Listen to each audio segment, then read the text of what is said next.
Lilet! Tulong! Ira! Ira! Lilet? Ate Lilet? Lilet, anong ginagawa mo dito? Bakit mag-isa ka lang? Akala ko kasama mo si Renan.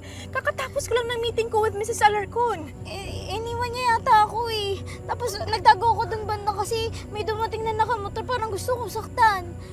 Iniwan? Bakit kanya iniwan? Hindi ko nga alam eh.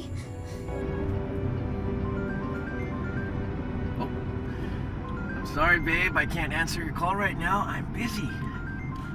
Busy thinking about the lingering memories of your sister's tragic demise.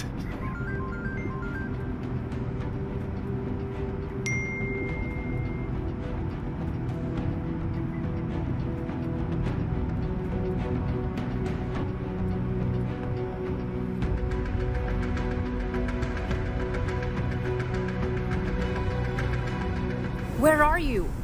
Kasama ko si Lilet ngayon. Why did you leave her?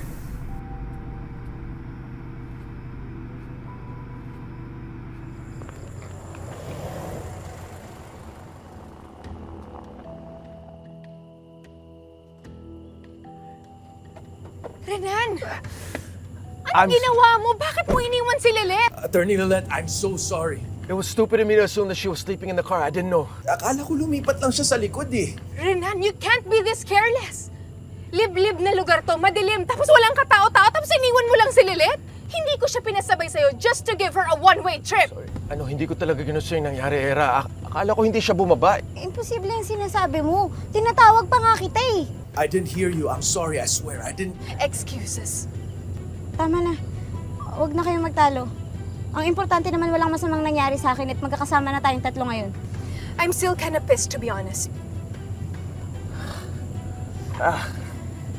Ate ni Alon, Babe? Babe, are you okay? Yeah. Babe, gusto mo sumabay ka na lang sa amin? Balikan na lang natin yung kotse mo.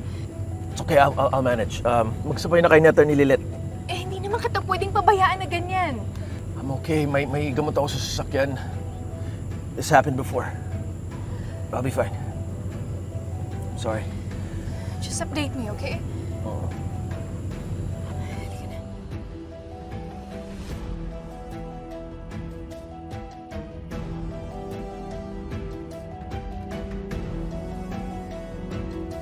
Attorney Lilet! Yung bag mo.